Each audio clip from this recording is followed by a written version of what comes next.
picture this, right? You are staring at a ticking time bomb. The digital clock is just racing down. Oh, the classic action movie setup. Exactly. You have a pair of wire cutters in your hand. There's a red wire and a blue wire. And everything we know from, every movie ever made tells us that if you cut the wrong one, the entire building goes up in flames. Right. It requires just absolute precision, a steady hand, and, well, basically ice in your veins to diffuse it. Yeah, it's the ultimate high-stakes, zero margin for error scenario. The pressure completely narrows your vision, and one wrong move guarantees total destruction. It really does. Well, welcome in, everyone. But before we figure out how to defuse that bomb, I want to just pause and offer a sincere, divine blessing for your day. Wherever you are right now, whatever you're navigating, I pray for peace, for clarity, and for abundant grace over your life and your entire week ahead. Yeah, we are so glad you're here with us. We really are, because today our mission is to take that exact level of attention, that ticking clock and potential for absolute catastrophe, and we are going to drop it straight into the ancient Middle East. We are jumping into what is basically a masterclass in crisis management, pulling directly from the Holman and NAA study Bibles. Right. Specifically, we're zooming in on 1 Samuel chapter 25 to explore the severe dangers of reactionary anger and how one person's incredibly quick, brilliant thinking literally stopped a massacre. It's such a wild story. But to really grasp the stakes here, we kind of have to look at the massive power vacuum that forms the backdrop. So the revered prophet Samuel has just died, and he wasn't just a religious figure. No, not at all. He was the spiritual and political anchor holding a very fragile Israel together. Yeah, and the stability he provided is entirely gone now. I mean, the sitting monarch, King Saul, is rapidly losing his grip on reality. He's totally paranoid, right? Exactly. He's descending into paranoia and losing his hold on the throne. And then on the flip side, you have David. Now, David has been anointed as the future king, but right now, he's a fugitive. Right, he's basically on the run. Yeah, he's hiding out in the wilderness of Paran, entirely off the grid. And, the wilderness of Paran isn't some pleasant forest retreat. It is a harsh, lawless, just unforgiving desert. And David is surviving out there with a makeshift militia of about 600 loyal, hardened men. They're essentially living as outlaws. Right, and survival in that kind of environment relies entirely on securing local alliances and resources, which, brings David's massive geopolitical drama right to the doorstep of a highly localized, deeply personal conflict in the desert. Yeah, a conflict centering around a profoundly mismatched married couple operating in the region of Carmel. So let's lay out the players for you. We have a tycoon named Nabal and his wife Abigail. And they could not be more different. Seriously. The source text highlights Nabal's massive wealth. He has 3,000 sheep and 1,000 goats. But his personality, the text is just brutal. It really doesn't hold back. No, his name literally translates to fool or rude. He is described as harsh, malignant in his actions, and generally just, a completely unreasonable human being. Right, and the study notes draw a stark contrast with Abigail. They describe her as having good understanding, high intelligence, and beauty. She's the whole package. Exactly. She's perceptive, she's strategic, she's grounded, and the tension between her competence and his foolishness creates the perfect kindling for a major crisis. So here is the unwritten contract that sets everything in motion. David and his makeshift army have been living out in the same harsh wilderness where Nabal's shepherds are grazing those thousands of animals. And out there, bandits and raiders are a constant threat. Oh, absolutely. It was incredibly dangerous. But David's men, they don't raid Nabal's flocks. In fact, Nabal's own servants later report that David's men acted like a wall of protection around them day and night. Right. By establishing that perimeter, David's militia was providing completely free, highly effective security in a really dangerous region. They basically ensured Nabal's primary source of wealth remained untouched. Let's contextualize this with a modern scenario. Imagine a top-tier digital security firm. They notice a multinational corporation has totally open, vulnerable servers. Okay, yeah. So the security firm quietly steps in. They block hackers. They stop data breaches. They monitor the firewalls 24/7 for months, completely for free. Then at the end of the fiscal year, the security firm sends a very polite email saying, hey, we kept your entire operation from being destroyed this year. Any chance you'd consider a voluntary partnership bonus or maybe throwing a little holiday funding our way? That's a great analogy, and the timing of that email in your scenario is crucial, because in the cultural context of 1 Samuel, David sends his men during sheep shearing time. Which was a big deal back then. A massive deal. Sheep shearing wasn't just agricultural labor. It was a huge economic event. It was basically harvest time, tax day, and a major holiday festival, all rolled into one. Wow. Okay. Yeah, this is a socially accepted, culturally mandated time to pay back favors and show lavish generosity to anyone who had protected your assets throughout the year. So David sends 10 of his young men to Nabal to collect on this unspoken cultural contract. They deliver a very respectful greeting in David's name, wishing peace to Nabal and his house. Very polite. Yeah, they gently remind Nabal that his shepherds were completely safe with them, and they essentially ask for whatever provisions he can spare for the festival. Right, a request that, by the cultural standards of the ancient Near East, was totally expected and entirely reasonable. But the wealthy tycoon decides to light the fuse. Nabal doesn't just decline the request saying, oh, budgets are tight. He launches a deeply personal, incredibly arrogant insult. He really goes for the throat. He does. He looks at David's messengers and says, who is David? Who is the son of Jesse? There are plenty of runaway slaves these days. Yeah, he deliberately refuses to give his bread, water, and meat to people who come from, as he puts it, who knows where.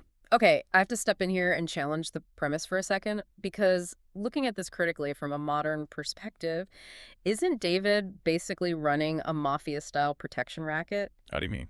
Like the classic mobster move, nice flock of sheep you got here, Nabal. Be a shame if something happened to them. If David is just a warlord shaking down a local businessman, I mean, Nabal is completely justified in saying no, right? Well, it's a fair question, but the source notes specifically clarify why this was not extortion. If it were a mafia shakedown, there would be an underlying threat of violence from David's men themselves. Right. But Nabal's own servants, the guys actually out in the fields, they confirmed to Abigail that David's men were incredibly good to them. They were never harmed, nothing was ever stolen, and there was no coercion. It was a genuine communal service provided in a lawless area. Ah, okay, so it wasn't a threat. It was an established cultural norm of mutual benefit. Exactly. Furthermore, the phrasing of Nabal's refusal reveals his true intent. Calling David the son of Jesse wasn't just stating his parentage. It was an insult. A huge one. In the volatile political climate of Israel at that moment, it was a derogatory slur. It was the exact same dismissive phrase King Saul used to demean David. So Nabal is intentionally aligning himself with the current unstable regime, and he's publicly treating the anointed future king like a common runaway criminal. Wow, okay, so he goes out of his way to humiliate a heavily armed militia leader, and the reaction is immediate. I mean, David, the future great king, he doesn't take a deep breath. He doesn't practice mindfulness. Not at all. The moment his men return and repeat Nabal's words, David suffers a total cognitive hijacking. He says, everyone strap on your sword. He takes 400 armed men, leaves 200 with the supplies, and marches out to wipe out every single male in Nabal's household by morning. Yeah, he completely abandons his strategic long game. Psychologically speaking, David is experiencing an amygdala hijack. An amygdala hijack, right? Yes. His limbic system, which is the part of the brain responsible for the fight-or-flight response, it completely overrides his prefrontal cortex, the part that handles logic and long-term planning. When Nabal attacked his honor, David's brain perceived it as a moral threat, and he just succumbed to pure reactionary rage. It is the ancient equivalent of extreme road rage, or like an escalating internet flame war, but with an actual army. That's exactly what it is. Someone cuts you off in traffic or insults your identity online, and instead of letting it go, tunnel vision sets in. You instantly decide on the nuclear option. You are willing to ruin your own life, your own reputation, and face criminal charges just to make the other person pay. Yeah, rationality just goes out the window. And David is marching toward a completely unnecessary massacre that will permanently stain his legacy as a just king. The bomb is armed, and the timer is counting down. 400 furious men are marching toward Carmel, which forces a massive shift in the narrative to the only person capable of diffusing the situation. It's a great example of how effective leadership often emerges entirely outside the official chain of command. Yeah, so one of the servants out in the field sees this disaster coming. But he knows his boss, Nabal, is way too arrogant to listen to a warning. So the servant bypasses the hierarchy completely and runs straight to Abigail. Smart move. Very smart. He lays out the facts. He says, David's men protected us like a wall. Nabal hurled insults at them, and now an army is coming to slaughter everyone. The servant recognizes where the actual functional wisdom in the household resides, and Abigail's response is the very definition of decisive executive action. She doesn't even hesitate. No, and the text specifically notes that she did not tell her husband. She knew that consulting a fool would only result in him blocking her intervention out of sheer pride, which would basically seal the fate of the entire household. So she launches into extreme damage control. She prepares a massive, highly strategic diplomatic gift to intercept the army. The study notes detail this huge catering order. Let me list it out. 200 loaves of bread. Okay. 2 skins of wine. 5 fully prepared sheep. 5 measures of roasted grain. 100 clusters of raisins, and 200 cakes of figs. The logistics of putting that together so quickly is just mind-blowing. Right. She loads all this onto donkeys and rides out to intercept an army of 400 men. And that sheer logistical feat shows her operational brilliance. But the true masterclass happens when she physically steps into the path of those armed men. Yeah, so she sees David coming down the mountain, jumps off her donkey, and throws herself face down at his feet. And the speech she delivers right here is one of the most brilliant psychological de-escalations I have ever read. Let's break down the mechanics of why her words actually work on a man who is just consumed by rage. Well, first, she systematically dismantles his anger. She immediately takes the blame upon herself, saying, "Let the guilt fall on me, my lord." Wow. Yet, by offering herself as the target, she completely scrambles the aggressive momentum of David's revenge. Because his brain is geared up to kill an arrogant tycoon. Right. And suddenly the person in front of him is this brilliant, respectful woman taking the hit. It forces cognitive dissonance. Exactly. And she doesn't even try to defend Nabal's actions. No, not at all. She agrees with David's assessment of her husband. She tells him not to pay attention to this worthless man, Nabal, for he is exactly like his name. Foolishness is with him. She validates David's grievance. She acknowledges that he was deeply wronged, but without validating the violent reaction he's planning. Validating the emotion to de-escalate the behavior. That is textbook crisis negotiation. It really is. But here's the pivot that elevates her from just a negotiator to a visionary. She shifts David's focus from the present petty conflict to his grand divine destiny. Yes, the big picture. Right. She tells him that God has kept him from shedding blood today, reminding him that when he finally takes the throne, he does not want the staggering guilt of a useless massacre on his conscience. She essentially forces his prefrontal cortex to turn back on. When you're trapped in reactionary anger, your vision tunnels to the immediate offense.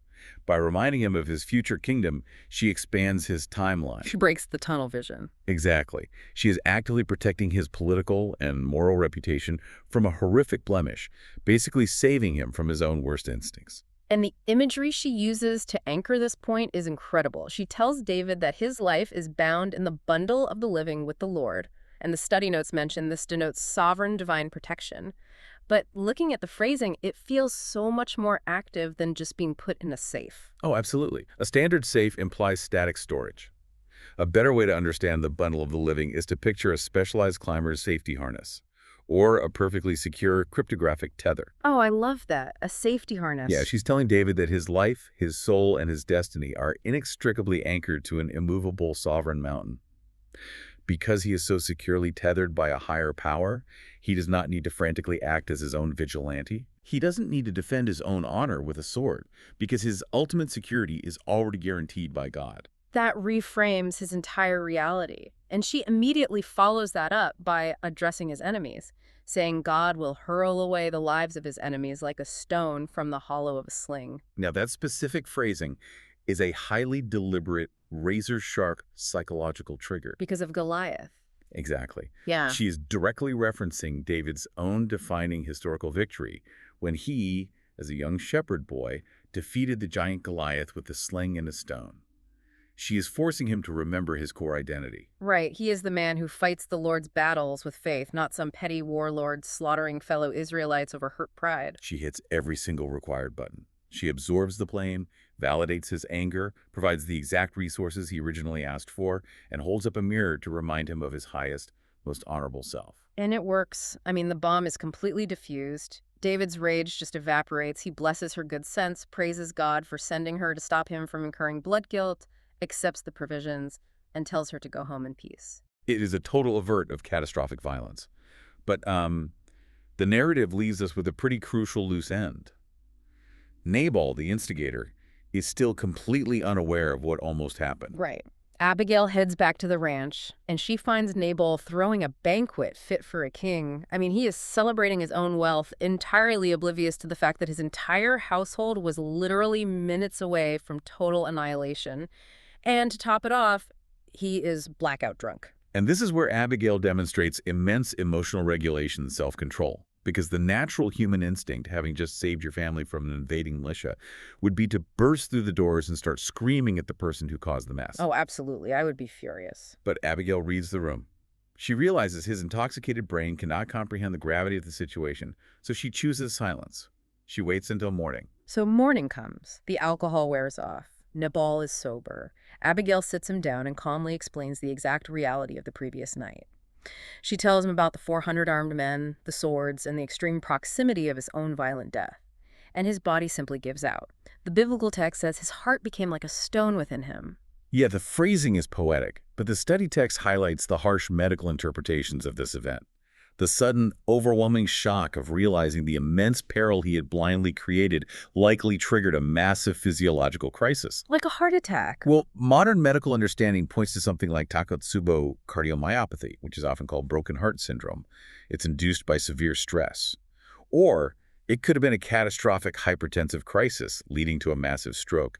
Basically, his body was paralyzed by the terror of his own near demise. Wow. The ultimate stress reaction. His nervous system basically crashes. And the text notes that 10 days later, he dies. It is such a striking resolution. David didn't have to lift a single finger, he didn't ruin his own moral standing, and the situation completely resolved itself through divine providence and biological consequence. And when David receives the news of Nabal's death, he immediately recognizes that providence. He praises God for pleading his case and keeping him from doing wrong. The vengeance was handled entirely outside of David's intervention, leaving his hands perfectly clean. Which brings us to the epilogue and honestly a massive geopolitical shift, because David sends messengers back to Carmel, but this time to propose marriage to Abigail. A proposition she accepts with profound humility. She actually offers to be a servant to wash the feet of David's men, despite having just proven herself to be the most strategic mind in the region. Wait, let's look at the broader implications of this marriage, though, because this wasn't just a fairy tale romance where the hero rescues the brilliant woman. If she is the widow of Nabal, she now controls his massive estate. So, by marrying Abigail, David just secured the exact logistical funding and resources he desperately needs to sustain his militia. Yes, that is the crucial political undercurrent here. This was a highly strategic alliance. David is a fugitive trying to build a movement to eventually take the throne. By marrying Abigail, he gains immense political leverage, wealth, and a foothold in the southern territory of Judah. It provided the vital backing he needed for his eventual ascension. And the study notes provide some extra historical context here to kind of round out the picture, noting that David also married Ahinoam of Jezreel around this time, and that King Saul had spitefully given David's first wife, Michal, away to another man. The political maneuvering and household dynamics of the ancient world were just intensely complicated. Oh, incredibly. The layers of alliance and betrayal are vast. But the core narrative of Abigail standing between two furious, proud men remains one of the most instructive lessons in human behavior we have on record. It really does. Which brings us to a final thought for you to carry into the rest of your day. We started by talking about a ticking time bomb and how Abigail stepped in to diffuse David's rage. We all have Nabals in our lives, you know. People who are unnecessarily rude, foolish, or who actively try to bait us into anger. But think about how our modern society handles this exact dynamic. Yeah, the instinct for personal vengeance is a deeply human flaw, one that honestly hasn't changed since David strapped on his sword in the desert. Exactly. But consider our modern justice and legal systems. In many ways, society has built institutional Abigails. We have created courts, mediators, and laws designed specifically to step between us and our anger. The system exists to absorb the grievance, mandate a pause, and prevent the endless bloody cycle of personal vendettas that David was about to unleash. Abigail's intervention wasn't just a one-off historical event. It is the very blueprint for how civilization survives our worst, most reactive instincts. That is a powerful framework to leave with. Thank you all for joining us as we unpack the psychology, history, and profound wisdom of this ancient narrative. We deeply appreciate your time. As we sign off, we want to say that God blesses all the listeners as you go about your week. We will see you on the next deep dive.